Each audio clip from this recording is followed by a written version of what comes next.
Hi guys, and welcome to another edition of Burning Issues. Um, Today I was in kind of two minds, two subjects, but I think they are intertwined. So I think I'm going to go ahead and kind of discuss them both. I think given the time of year and given where things are, it's quite relevant too.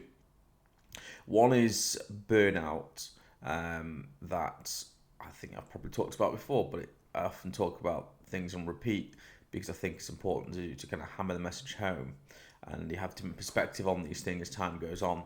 Um, and I just think that particularly in the UK right now, like it's dark outside. I mean, it was winter solstice the other day, the day where it literally gets light at the latest time. I think it was like 8:30 in the morning, and then it got dark at quarter to 4 p.m. So your daylight hours are massively reduced, and it does affect mood. I think most people would agree with that.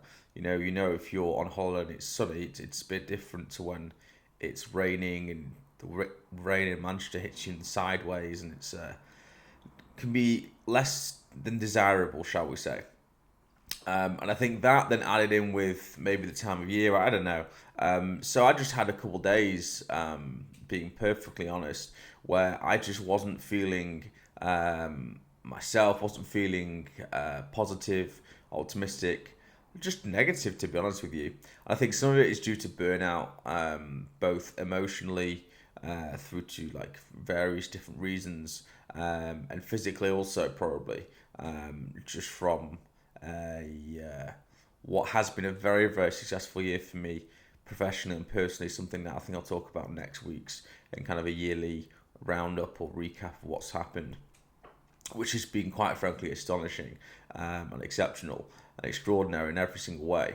And I think that's also more the point why I was probably struggling with the fact that I was feeling this way, because I was saying to myself, you have no right to be down or negative or feeling like this when you've achieved all you've achieved, both professionally, personally, pretty much in every realm that I'd need to.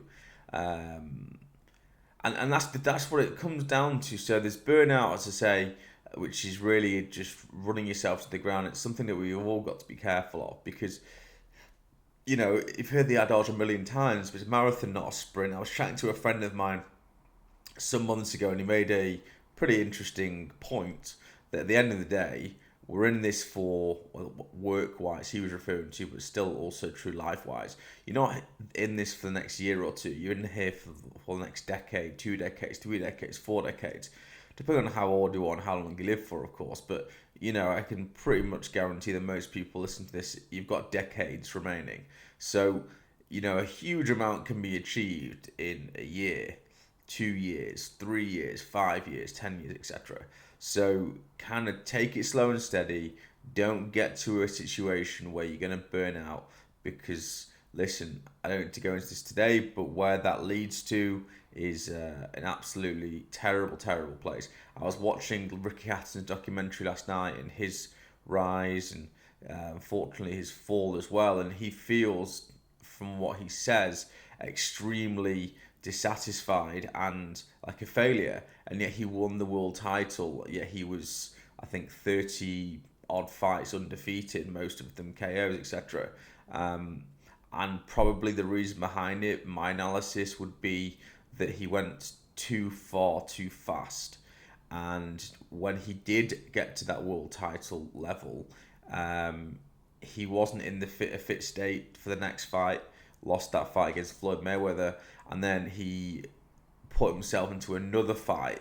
And whether it's financially motivated or whatever, he wasn't in the space to do that fight either. He lost against Manny Pacquiao and never ever recovered. And you can just see the guy's quite broken. It caused huge risk with his family over time, and he got into a whole cycle of drugs and alcohol and these things. So it doesn't matter what you achieve if you don't take not just a minute but time to really reflect upon it, and just keep relentlessly going, like fed to from Silicon Valley and all these kind of people that have success. Well, I don't believe that's true. I don't believe these people are happy. I think they're reporting a lie that is, you've got to constantly work yourself into the ground. and constantly be miserable, constantly be tired, constantly be no, like that's not how to live. That is not how to live. That's how to live a miserable life. You might achieve more than the other people, but what's it all for if your friends and family isolate you because you never see them? If you lose relationships with your loved ones, if all these sorts of things. If people come into your life that are bad for you because at the time you're a cash cow, if you're not sleeping right, if you lose a relationship with yourself, more importantly, you just lose sight of what you're doing, what you're here for. So that's kind of the element of burnout, but it's also an element of negativity.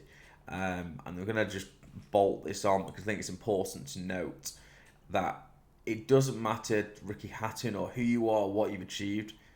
You have a right to feel a little shitty from time to time. There is not necessarily a reason why. You don't have to question it. I've talked before about the Buddhist principle of not questioning the emotion, just letting it sit with it and letting it pass, and it does pass. It might take a few days, it might take a little longer. And again, Ricky Hatton said this, I would say the same. At some point, if that thing lingers, you need to go see somebody and talk about what you've got to talk about. Do it. Don't let that be something that's a burden that you think you can't discuss with anybody. You're too proud to discuss it, therefore you just sit with it. That's absolutely terrible. That's the worst thing you can possibly do, and that only leads to bad things. So that's what I would definitely urge you to do, is pick up the phone, find someone you can confide in, whether professional or even if it's something smaller, a friend or relative or something that you can speak to openly and freely about whatever you're feeling. Because whatever you're feeling, you're feeling. It doesn't matter how silly it is or how the rest of the world thinks, well, you've got everything, how can you feel that way? You still have a right to feel the way you feel, and that's fine. On top of that, you've got the Mark Manson approach from the subtle art of giving a fuck, which is being very selective about what you care about. And then you layer on top of that the Brene Brown, you can't selectively minimize emotion. So the feeling that I had the last few days, which was not so great, I try and fight against that from a Buddhist perspective, and I'm going to cause myself more angst, more stress, more aggravation. And if I try and minimize that again from the Brene Brown approach, that means that I can't feel the joy, the jubilation, the positivity, the optimism, everything else that comes with that on the other side of the fence. Because then you become a robot, right? You're just always here, you're never happy, never sad, you just flatline. Well, that's not human beings. So I think to hammer home the points here, one, this time of year particularly, you've got time to spend with your family, you've got the holiday season, take advantage of that. Get some quality time in there, reevaluate, reassess, just relax, think about the year that's gone, what went well, what didn't go well, and we go again. But take it easy. And then the second thing is, you know what, if you don't feel great for this time of year, if things aren't going your way, even if things are going your way, but you still for some reason feel negative, remember, you're a human being, and that is what happens, that is who we are, that is the makeup of the human being. Otherwise, you would be a robot, and you wouldn't be able to feel the positivity and the good stuff. So you've got to appreciate you're always going to feel some of the bad stuff. And I think it becomes harder as you get more successful, or at least in people's perception, you're more successful, and you have the trappings, and you have the cars, and you have the watches, and you have the house, and blah blah blah. You then feel obligated to feel happy all the time, and the truth of the matter is that isn't true either, because you're constantly, as a human being, emotions are at play, and sometimes it's things you've held on to for an awfully long time that you don't realise that are actually pulling you back. And it's no one's right to tell you that because you've got everything, because you're in a great position, you shouldn't feel this way. You feel that way, you feel that way. I think I'll leave with one anecdote which I quite like, which I saw the other day, which was a physics professor was asking his class, and I use this mug for an example. He was saying, how heavy is this mug? And people are giving answers and guesses. And he goes, well, if I hold this mug in my hand for a minute, it's not particularly heavy. If I hold it for an hour, it becomes a bit heavier. If I hold it for a whole day, my arm starts to hurt. If I hold it for a week, my arm starts to cramp, and at some point, I'm going to drop it. So, point being is the weight of the mug never changes, but the length of time that the person holds onto that mug, that then causes more and more damage. And that's what this fellow was talking about in respects of, the analogy was emotionally. If you've got some issue with somebody or something, and it might be small and niggly, nothing major, but you hold on to that for a long period of time, all of a sudden, like that mug, after holding it for a week, things began to cramp up in your arm, things begin to cramp up in your head. It becomes a bigger and bigger issue. So that needs addressing at time. But I just kind of threw that in because I saw it recently. I thought it was interesting.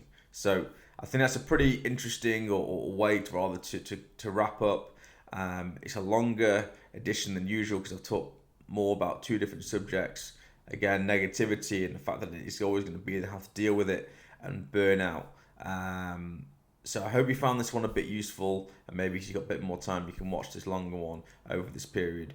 I'll be back next week, I think, with a recap personally of the year that's gone, which has been, quite frankly, in a lot of respects, due to this little thing on the cap, quite useful, quite interesting, mad year.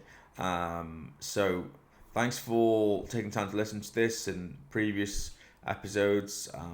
I find it very cathartic. I do it mainly for myself, but of course, if people, which is the idea, take even something out of these weekly videos, which I'll try and do more weekly as time goes on, that's really great too. So keep giving me the feedback. Let me know what else you think about them. If there's other topics that you'd like me to discuss or give my thoughts on, I'm more than happy to do so.